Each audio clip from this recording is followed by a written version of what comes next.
Being the super complicated Ace of Raids Gambit raid. It's going to be a brand new raid. It's going to start next week on the 15th after the patch, and it'll run for 14 days. Now, I'm going to try to break this down and make it as simple as possible. The general consensus on Reddit is that this is unnecessarily complicated, but I've had a minute to digest it, and I think there's actually an easy way of explaining how it's going to play out. Let's get into it. First things first, there are going to be traits and modifiers. Just like right now we have in the Doom raids, you can only take in bio into the bio lanes and mutant into the mutant lanes. This is going to have a diamonds, clubs, heart, and spades lanes. So, and they're going to be specific characters. Now we're going to go into those characters here in just a minute, but the main thing to know also is not only do certain parts of the lane, just like right here, use diamond only, and then it changes as we go on. There we go. We have spades and clubs, but certain nodes you can use two different traits, either diamonds and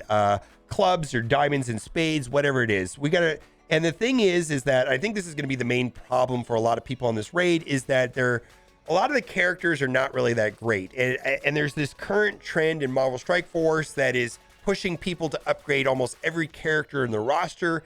And this 14-day raid is definitely doing that. So this is definitely going to favor people that have larger rosters, the veteran players, whales, krakens. And I think this is going to be an actual kind of a hassle for people that don't have a lot of these characters upgraded. Now, each one of these things, diamonds, clubs, hearts, spades, has certain characters that are better than others. Like, for example, in the spades lane, you can see Morgan Le Fay is there, Deathpool. Those are both going to be typically very good raid characters. So Squint made a little spreadsheet right here, which we're going to go to, and it actually kind of color codes his opinion on what characters are going to be good in each of the diamonds, clubs, hearts, spades. So green is probably optimal, yellow is okay, usable, and then white is probably going to be terrible. There may be a lot of different opinions on this. Like, for example, I think Jubilee probably be green instead of yellow. And then you can see, so obviously there's going to be some bad characters.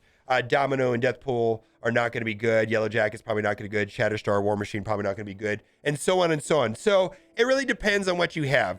Let's keep going because there's a lot of different facets to this raid. This is going to be one component, is that each node, you can only use a certain basket of characters. And because this event is only for 14 days, I don't know that you should necessarily be upgrading characters for this, because it's just going to be for 14 days, right? That's all we do.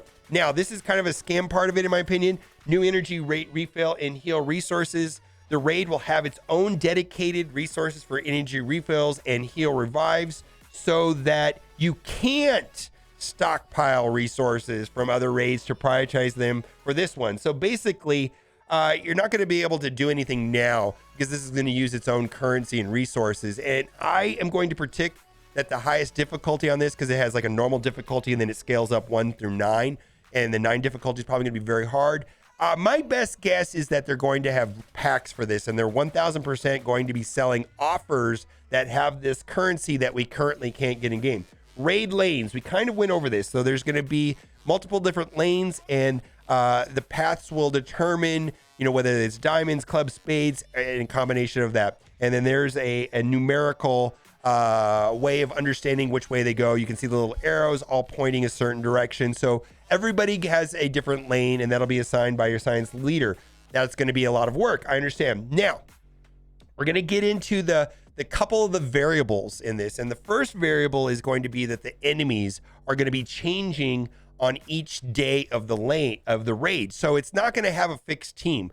Like if you play the same raids every day in the current raid system, you know what the enemies are going to be. It's actually going to be variable and change every day of the raid, even if you play the same lane every single time. Alternating enemy teams. One of the new twists of this node will feature one of 3 different enemy team composition chosen at random when the raid is started. For example, node M1, which is right there, might feature enemy Brotherhood characters for the first time when the raid is launched, could feature enemy Wakandas the second time the raid is launched, and Defender heroes for the third time the raid is launched. So some people are going to say that this is needlessly complicated. Other people are going to say that this is going to prevent it from being boring. I feel like there's pros and cons to this system for sure.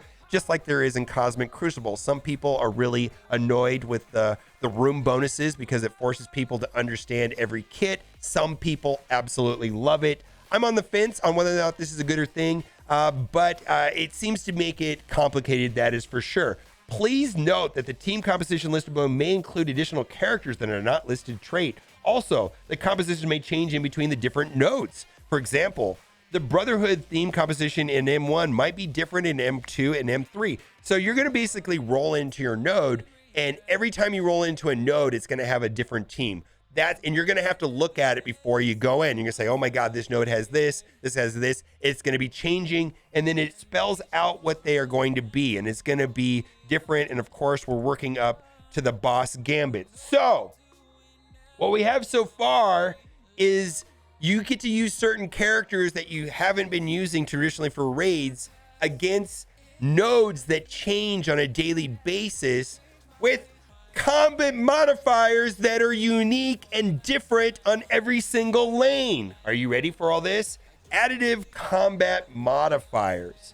So what you need to know is that when you first start off in the raid, there's going to be one combat modifier. And then at some point in the node, it's going to go to 2, 3, and then the boss node is going to have 4 combat node modifiers. Now they have a very complicated color-coded system right here, which starts the modifiers, and then they escalate depending on what route you take. But the main thing you need to know is that early in the raid, there's going to be 1 modifier, then it's going to go to 2 modifiers, then it's going to go to 3 modifiers.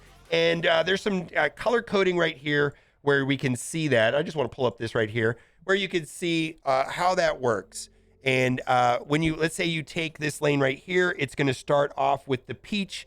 I don't know my colors very well. When a player character blocks, they always gain stun. Then when you get to this leg right here, it's going to add not only that, but when an enemy takes damage, they gain +2 speed up. And then right here, it's going to add that. And then when you get to the boss, it's going to have 4. So here's a text version of that. For example, if you're on the left outside lane, you're going to get these modifiers. Then it's at some point, it's going to add the second modifier. So it's going to have the first set of modifiers, the second set of modifiers, the third set of modifiers, and the fourth set of modifiers. You're welcome to screenshot this if you want to see how they all play out.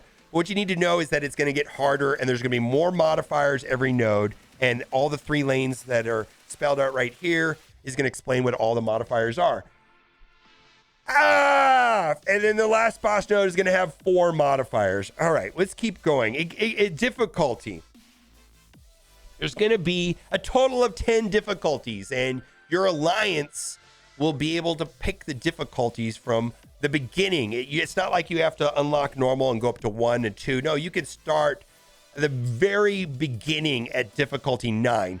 No idea how hard this is going to be. The information is not provided at this time. So it's really going to be a coin flip whether or not your alliance picks the right difficulty. The thing is if you are able to complete, let's say difficulty 6 at 60%, you will earn the first time rewards for all the difficulties 1 through 6. So I've got a list of all the rewards right here. All right, what do we got? We got too many things right here. So you can see the rewards, and this is only a first time difficulty. So difficulty 6, difficulties 1 through 6 only require a 60% completion, and then you'll collect all the rewards for the lower difficulties. If day 1, you go into difficulty 9, 7 through 9 require 100% difficulty, and then you will collect all the rewards for that. And those last 3 stages have to be completed at 100% difficulty. All right, at 100% completion. The rewards. Go all in on this challenge to cash out with some highly valuable prizes. Individual nodes rewards will give out raid credits, gold, points for the associated Ace of Raids milestones. And all this information is actually on msf.gg. They've got a map system there. And the points for the raid season milestones. Rank rewards will include gold, fragments of a special orb that drops Gambit shards, the points for the Ace of Raids, first time completion rewards available, the T1 L items and some difficulties, and the coveted T4 items, that's for sure. So basically what they're saying right there is that it's a raid within a raid running alongside a milestone event that rewards points and disco balls for another milestone event. Don't forget to level up your diamond characters to be in the chance of unlocking 100% completion of this raid's milestone. So there's going to be rewards to funnel the Gambit milestones, and there's going to be two 7-day events overlapping this 14-day Gambit raid. So they're going to be a 7-day event and then a second 7-day event. Ace of Raids milestone. That's what I just said right there. There's going to be basically two 7-day milestones overlapping this event. Grant tons of rewards, including the opportunity to rack up more character shards for Gambit Disco Balls for the Roll and Rebel milestone, T4 ability materials, and more. The second run of the milestone will include the coveted Glimmer Bracelet, which is going to be kind of like last month's event where it had like Jessica Jones jacket or something like that. But basically that's for the Dazzler event, and that's where you get those bursts of the points for those Dazzler orbs, giving you a big boost to your progress in Roll and Rebel. Looking forward to seeing the more details in regards to the rewards as we get closer to the Gambit release date. There's going to be raid maps on msf.gg, and that is that. So here's the deal. What does this all mean? My biggest question about all of this is that how does this fit into their statements issued out 1 month ago? 1 month ago in the 5/6 blog post, it literally says that they are going to be streamlining raid content with the release of Cosmic Crucible because they know that raids are taking up more time and they want to streamline the time involved with playing Cosmic Crucible. I don't feel like that makes any sense at all with what this is. None at all. So, I mean, I think what they mean by this right here is maybe we're going to get some sort of sim raid feature that is going to apply to other raids at different times, but I don't think it's going to apply to this raid. This is definitely additive and adding screen time and complexity because we're going to have to use characters that we normally haven't used before and combinations of characters that we haven't used before because none of these have team synergies against bosses that change, and the villains and the enemies on the node will change every day.